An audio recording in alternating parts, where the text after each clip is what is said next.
Welcome to the November series of Aircover. Aircover is an international, inspiring, and informative webinar series by Global University Systems that brings to you some of the most interesting businesses and business leaders from across the globe. Our topic today is Industry Insights, Building a Global Career.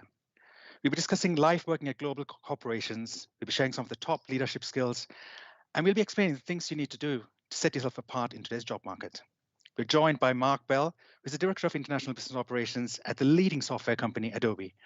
Mark currently oversees operations across the UK, Europe, Middle East, Asia Pacific, Japan, and Africa. Mark comes with an impressive 20 years of experience working with industry giants such as Facebook, the BBC, and Adobe. Hello, Mark. Hi, Jackson. Thank you for having me. Thank you. Thank you for being here today and for taking the time to speak to our staff and students. We're excited to have you here. And just before we start, we spoke about this before. Gus places a lot of importance on his company values. And I would like to tease out one of those values and hear what your thoughts are on integrity. You have mentioned that Adobe also has a similar company value, which is genuine. So what does integrity mean to Adobe?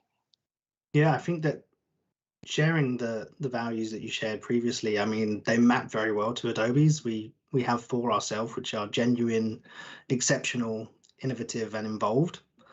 And I think the ones that really truly map is that integrity and genuine. For me at Adobe, that the genuine piece is having or acting with that integrity. It's coming to work, being your authentic self, and not making this sort of mirrored or masked appearance to come to work every day. It's only truly when you can be genuine and yourself in the workplace do we see the true you, and that's really what we push for at Adobe. So acting with that integrity and always being yourself is one of the key values that we hold dear to us here at Adobe. An amazing way to start, being able to be yourself. That's what we would all want and like to have in our workplaces. To our viewers, do send questions for Mark in the chat box, and we'll come back to you during the Q&A session. So, Mark, let's dive in. You have worked for a number of global companies in an impressive career, which we're going to explore further today in today's webinar. To kick things off, can you give us a brief overview of your journey to becoming the Director of International Business Operations at Adobe? Yeah, sure. It's an interesting story because it's not a very conventional one. I started and spent most of my career in corporate real estate. I was working from property development to workplace experiences to corporate design and actually procuring of property. And then from there, running the workplace operations for Adobe for north of 5 years before making a shift into running the business operations for Adobe. So we really hold true the values of enhancing the employee experience and keeping our employees happy, which in turns then creates that good environment for our customers. So sort of owning that employee experience from an operational perspective really set me up to take that shift from employee experience operations into the business operations side. So I'm still learning on the job, and every day is a school day for me, but yeah, really enjoying the journey so far. I like what it says, still learning on the job, even though you are the director. It's Yes. something we can all take a lesson from. Yeah, it's important. I think that, yeah, you have to still have that thirst for knowledge and want to push yourself to learn more. Otherwise, you get stale and stagnant, and then somebody with a bit more energy to learn and progress soon to come to take your spot. So yeah, That's continue so to true. something that I'd hold dear to my heart. So true. Mark, you worked at Adobe for 6 years now, having experienced different roles in your time there. Can you tell us what it's like to work for Adobe as a company? Yeah, I think that I'm totally biased because I work here as one of our business ops directors, but I think it's one of the best companies in the world. It's definitely the best company I've ever worked for, and that's truly down to the culture of the business. I think that the company culture is really key here for Adobe, and it doesn't really matter what you do, the skill set that you bring, because this is something that you can be taught or developed whilst you're here. It's really how you do it and how you show up as a person within the org. So if you're somebody that is the best salesperson out there and they meet their targets regularly, but really disrupts and frustrates the team around you, and you end up losing key staff from other areas because of the way that this individual does business, it just wouldn't be sustainable in the long term. So I think that the culture and getting the right people in, following those core values again, really really creates that sense of culture and belonging to the company. You really feel invested into Adobe, and they really do care for their individuals and employees. So yeah, for me, I feel most at home at Adobe. I really am my authentic self at work, and come bearing all of the struggles and the juggling of family life and traveling all over the place. And Adobe really understands and makes those allowances so that you can have a life outside of work. And yeah, for me, it's the best place I've ever worked. That brings us to a good follow-up question, because I'm sure our students watching this webinar would be fascinated to know the kind of things Adobe look for in candidates. Have you got any advice for how students can increase their chances of being noticed by a company like Adobe?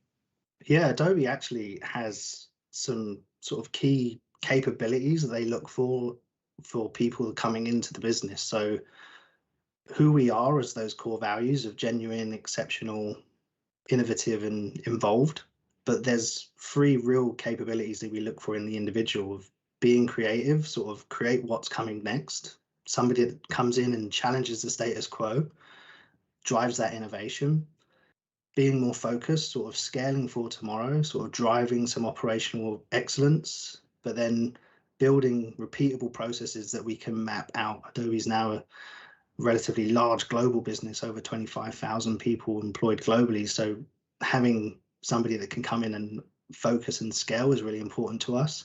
And the last thing is really being a leader, inspiring others to achieve more is something that we look for throughout the organization, whether you're an individual contributor just starting your journey at Adobe, or you're in a director or VP level position. Being a leader within your own spaces is key. It's what we look for as a trait. So we have these sort of three capabilities that we really look for during the interview process, and it's be creative, be focused, and be a leader.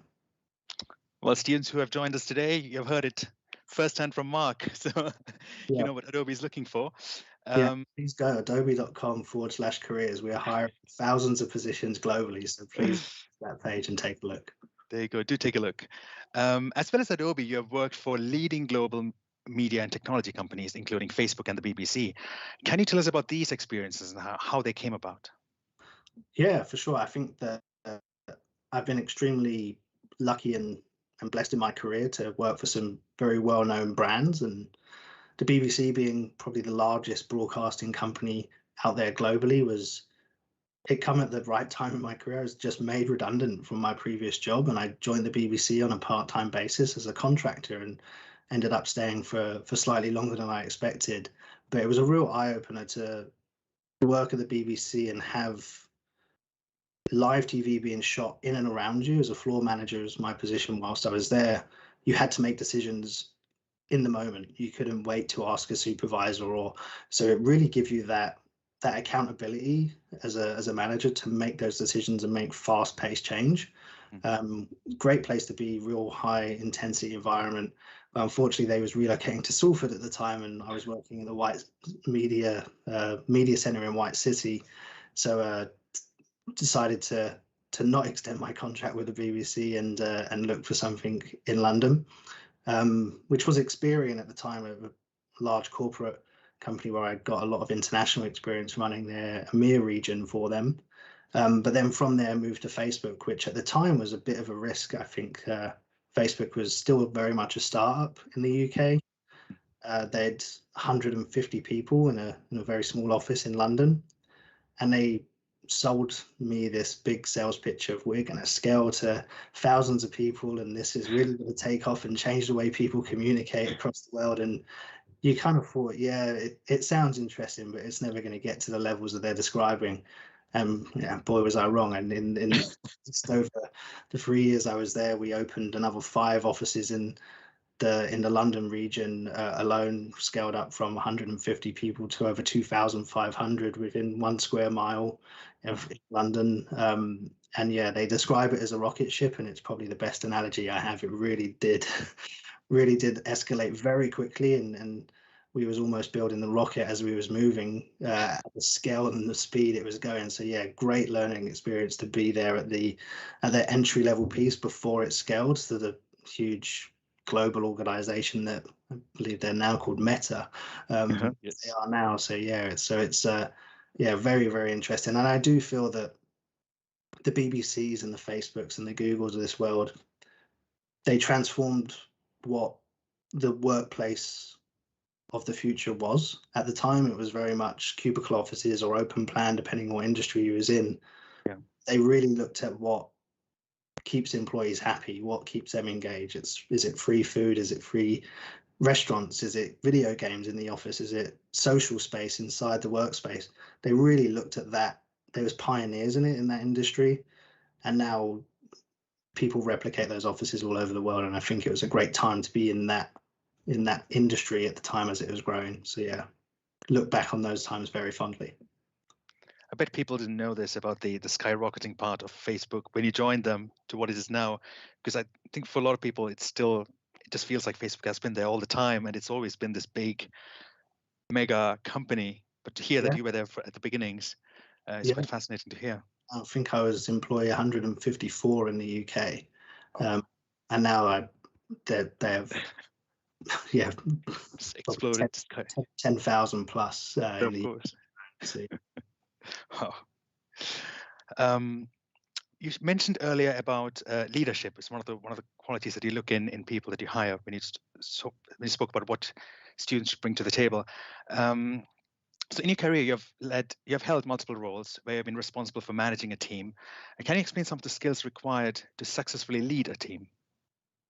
Yeah, it's a great question, and I don't think there's any silver bullet or a single answer that works for everybody, because every human being is different and they respond to different leadership styles or are motivated by different things. So I think my advice would be, you can't read Leaders Eat Last by Simon Sinek. Great book, by the way. Go and read that if you are interested in it. Or watch a TED talk, but then become a good leader because you've heard from somebody else how to become a good leader. I think it comes with investing the time into the team that you're managing, understand who they are as an individual and how they respond to instruction, or when they need to be pushed and when they need some space.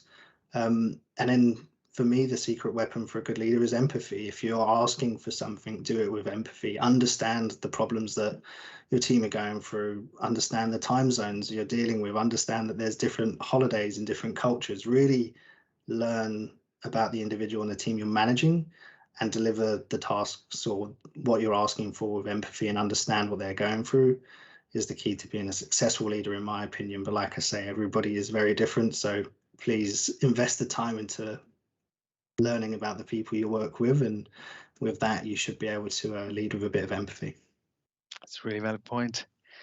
You received your undergraduate degree from Leeds Beckett University and recently completed a business sustainability management program at Cambridge University. Can you tell us a bit about your time in education and the value of the skills you learned whilst at university? Yeah, it's very once again, it wasn't the conventional route into education for me. Looking back at my time as a student, I wasn't the most studious at school growing up, and actually opted to leave education as quickly as I did after I completed my GCSEs and went straight into work. And then, but as I got older, so I did sort of my thirst for knowledge, or I was constantly, some would say, annoyingly inquisitive about knowledge gaps. So I constantly found myself being that person that asked a question and unapologetically asking questions to really learn more and sort of feed that curiosity that I had. And at Adobe, they actually provide educational reimbursement. So they actually help fund your education and degree. And the manager I had at the time really was asking me to start considering, what do I wanted to do? What courses would I like to take? And I always had in the back of my mind, I regretted not experiencing the university experience. So opted to actually take a Bachelor of Science with Honours degree in a distance learning program, whilst being a director at a global organization with a family at home with 2 kids. And I did this distance learning. So it was a huge commitment. My company funded it financially. I had this pressure of sort of not wanting to fail that there. So it really gave me that intensity to drive to it. But it was, yeah, a lot to juggle at the time, and was thankfully able to complete the course in 18 months. and then with that, breathed a sigh of relief, and then quite stupidly jumped straight into to go on to build the development again with the course at Cambridge, because there's a famous quote that Nelson Mandela did once say, that it's education is the most powerful weapon to change the world, and it resonates with me in that sense, because the sustainability side is something that I'm learning more about and was extremely curious about, as many people are now. There's a lot more awareness around climate change and what's happening to the environment, and anything we can do to help contribute to reversing some of the damage that we've already caused.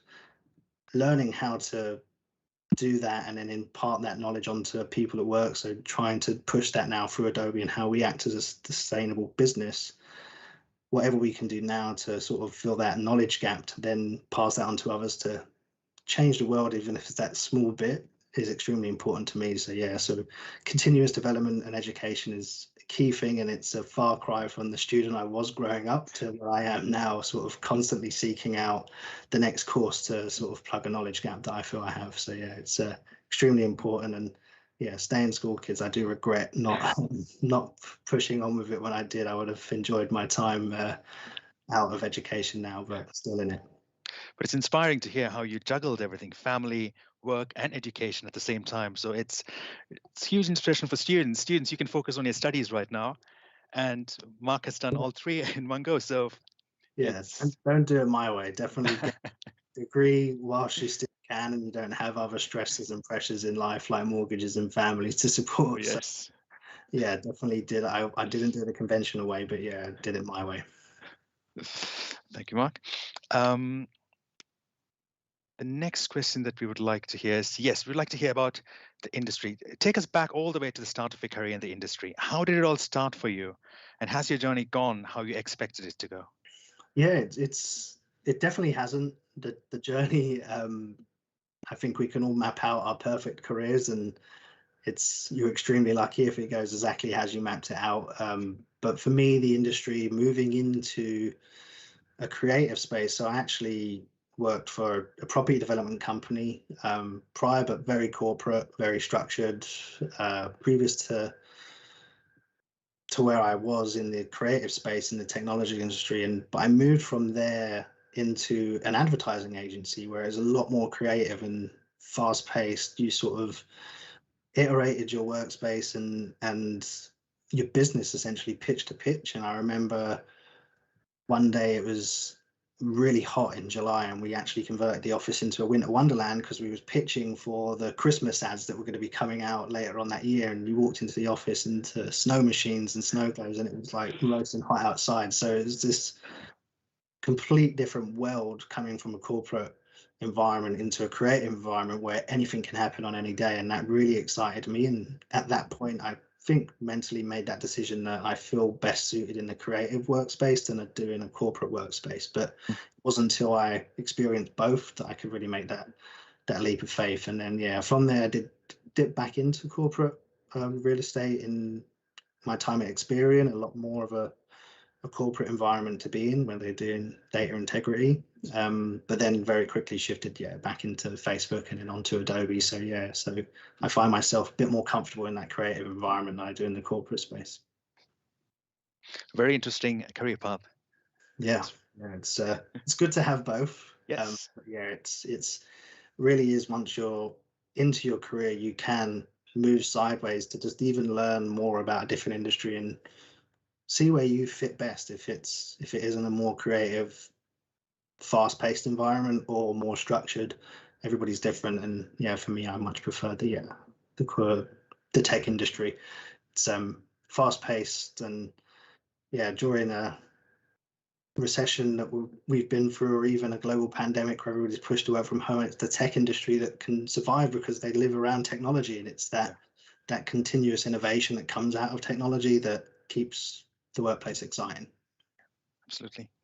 I'd be interested to know a little bit about the industry you work in. How has it changed or evolved since you started working in it?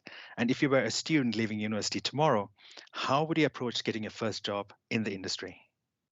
Yeah, it's changing and evolving every day. I would say, I think that if you think even down to we're in the software business here at Adobe.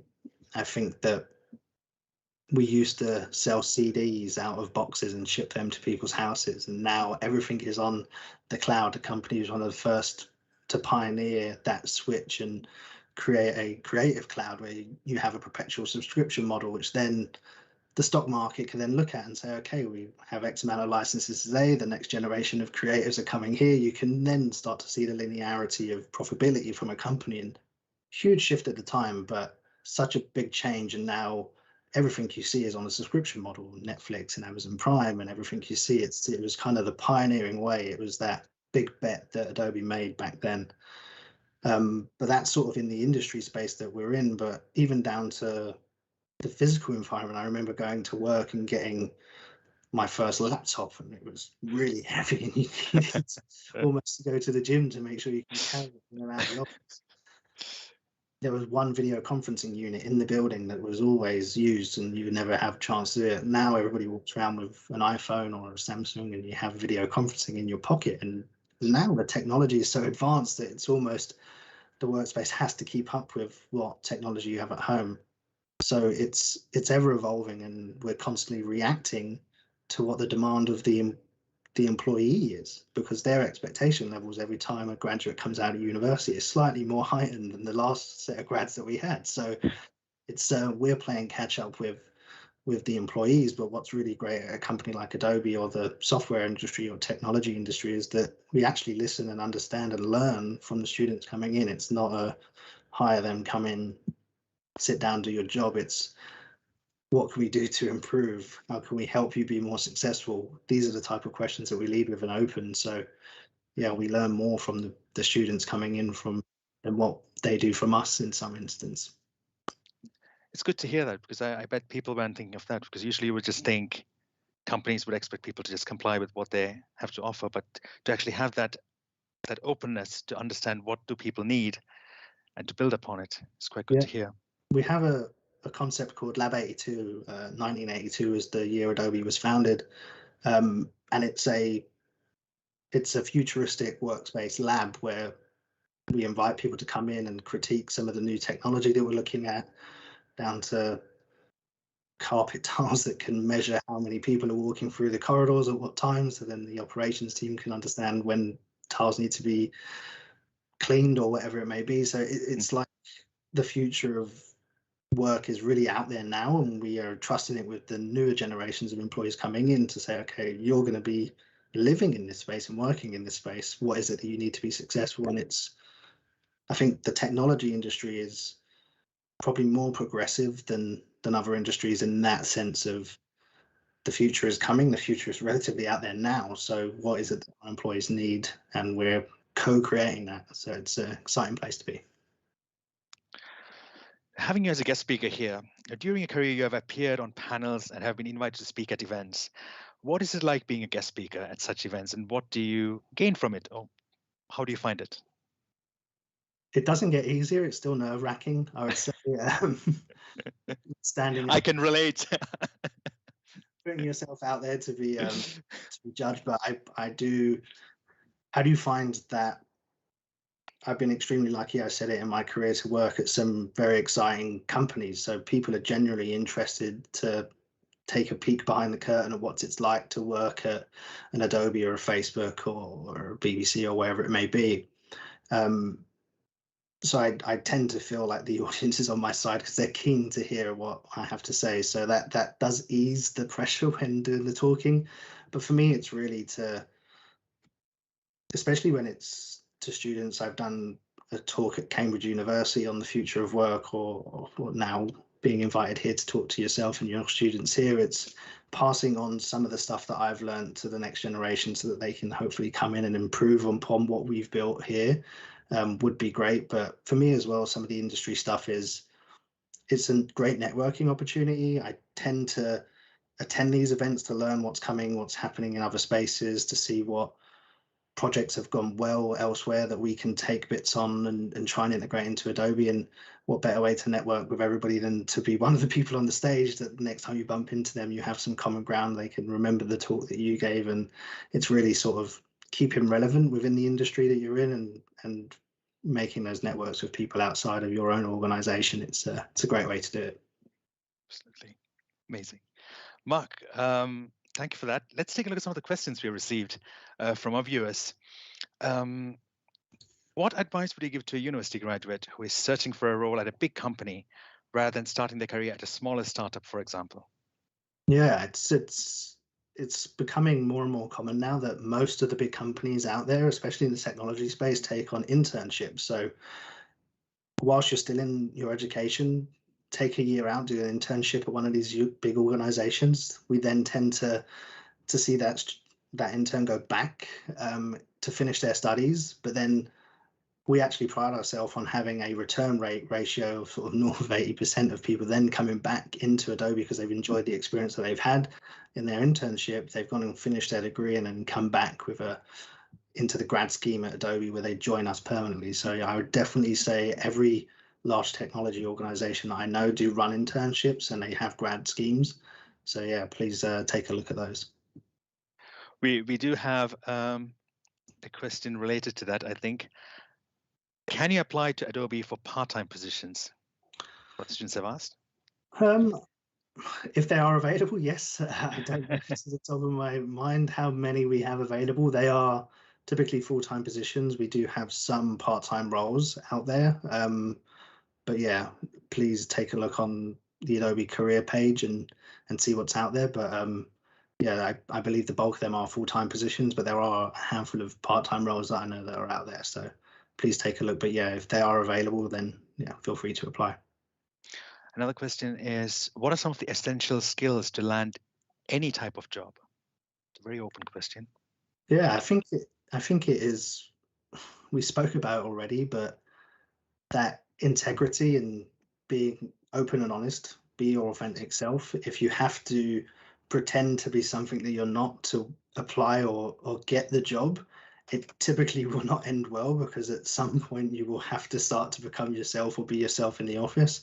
Or if you have to put on a mask to go to work every day, that's not really sustainable for you as the employee and you'll end up resenting that role. So I would always say be yourself at the interview, look for a job that suits your skill sets and be unapologetically yourself in those interviews because yeah, you can't be anybody else but you. How can the design of a workplace have a significant effect on productivity and creativity of employees? Yeah, it's huge. I think spending the amount of time I did in the workspace field, depending on the role of the department, if you go into a completely all open plan and have lots of collaboration areas where you can have people mix and mingle. We even created space within Adobe for what we like to call casual collisions, where we created walkways where we know everybody's going to have cross sections where if you bump into somebody and have those water cooler moments or designing sort of those serendipitous moments into the workspace, it encourages cross collaboration of teams or just people connecting on if Jackson and I were to bump into each other in the hallway and have a conversation about not work, but we're creating those sort of cultural moments within the workspace. And it's all down to well curated design and knowing the personas of your employees. I think that it's key to build an office for the people that are using it. You really need to understand what they need to be successful and then create those sort of special moments within the design. It's there's a real science behind it, and you really need to have a good architect to really extract that out. But yeah, it's something that Adobe that we pride ourselves on in workplace design.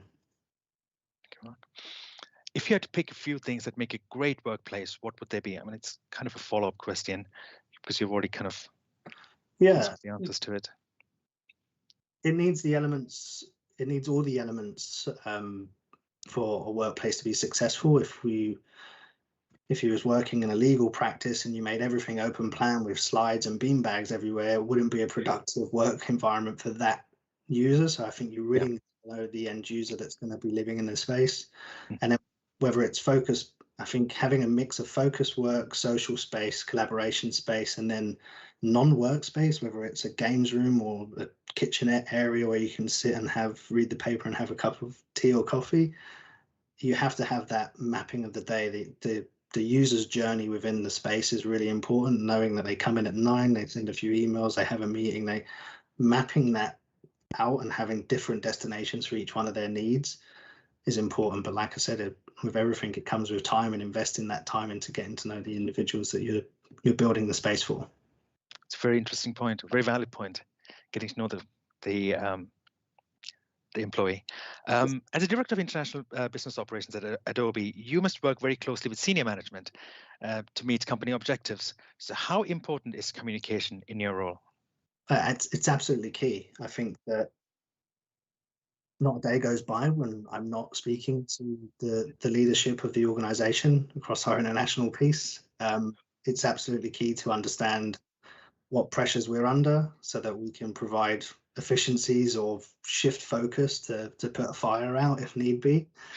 So communication is key, and having that open and honest communication is absolutely key. You can't be a yes man or woman in that position. You have to be able to push back, even if it's to a more senior person, say there's absolutely no way we can do that in that time zone. Yeah. Or we can't get to this at this moment because this was the priority that we're still dealing with from last week. So it's being able to triage what is the pressure point and what can and can't give. And sometimes that is a difficult place to be when you're dealing with the most senior of management, but it's creating that operational rigor around the business to make sure that we aren't over rotating in one space and leaving another area completely unsupported. So it's spinning many plates with some pretty big consequences if one drops.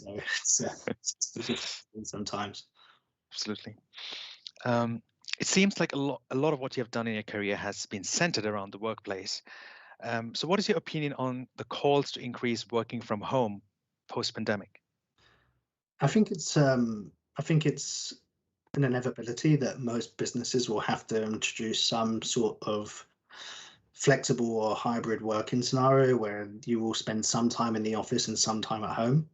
But I think for me, it's the organization's duty to really maximize the time when people are together in the office so that we get the most out of the collaboration, those impromptu water cooler moments, that connection back to the colleagues and the company is super important to Adobe.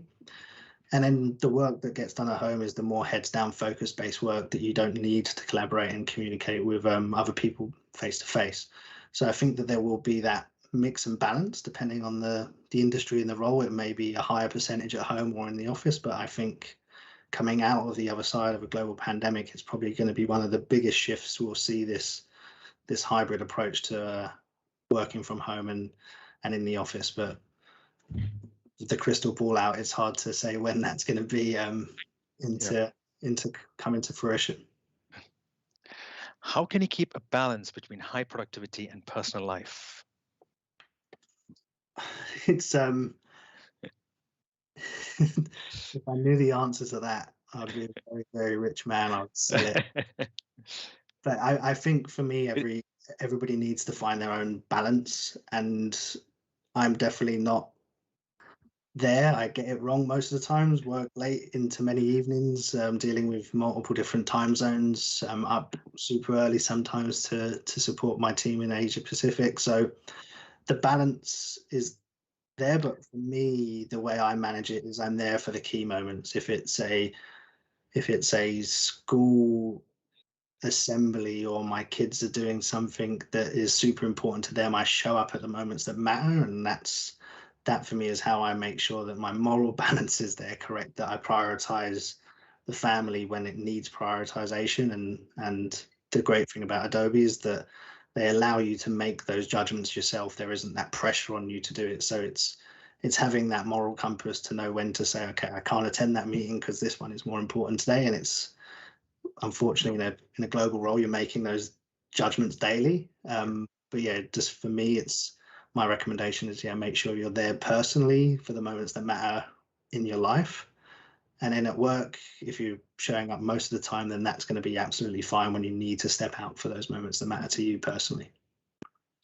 It seems like a lot of our students or viewers are interested to know how you manage your time. We have another question, same, which you've already answered. How do you best manage your time? But you've already answered that. You prioritize basically and make sure.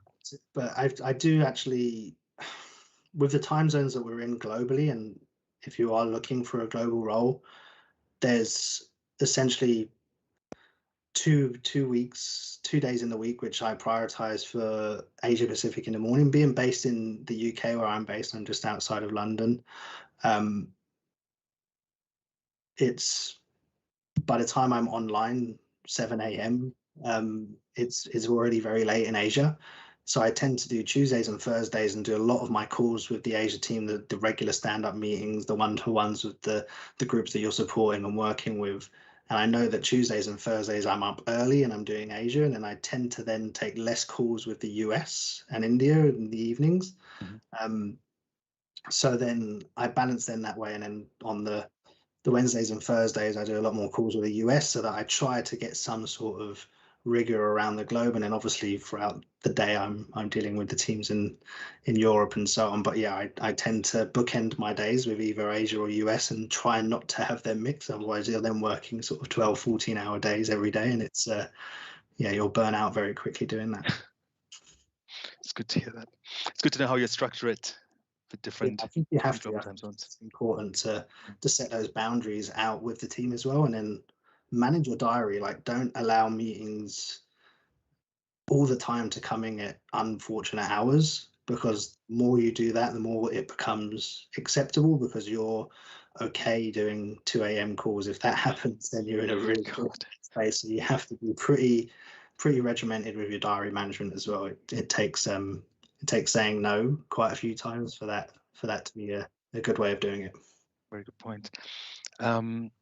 What are the core values that you personally bring to work that help keep your team motivated and also continue to grow from an operations perspective? Yeah, it's that's a great question. For me, I think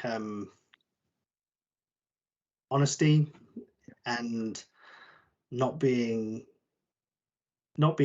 afraid to say no is super important, because if you are just saying yes and taking on more workload and under delivering because you're under too much pressure it's really setting out that boundary of what's achievable, knowing what your team are working on at the moment and the bandwidth and capacity that they have to take on more is really important, and being open and honest about what can and can't be achieved is key, because then that builds the integrity with you as a leader, with you as a partner to somebody that's coming to you to support their project. If it's yes, absolutely, we can do it, you agree when it can be done and who's going to be supporting it. If you can't achieve it, then have that awkward conversation or that difficult conversation up front early, respectfully, of course, but it's agreeing those boundaries is super important for me. And then I do have this sort of motto within the team, and it's another quote. This one's from Winston Churchill, but it's tact is sort of like our hidden weapon. It's sort of tact is having the ability to tell somebody to go to hell, but such a way that they look forward to taking the trip. And for me, is how you negotiate those bad conversations is really key, because you could just be somebody that says no, absolutely not, and close the conversation, or it's as simple as we can't do it because we've got 16 other things that we're working on right now, but we can do it next Wednesday, and we'll dedicate 4 people from the group to support you with this. And it's how you deliver that message is the secret weapon to being a successful team, in my mind anyway. Yeah, no, it's a valid point, a very good point. And we'll go on to our final question. Can you point out 1 or 2 key skills that you believe is missing in today's education system? Are there any skills you feel needs to be taught more? That is a great question. And I think as well, I can't speak for every global education system. Mhm. There is, I think, a big gap in the sense of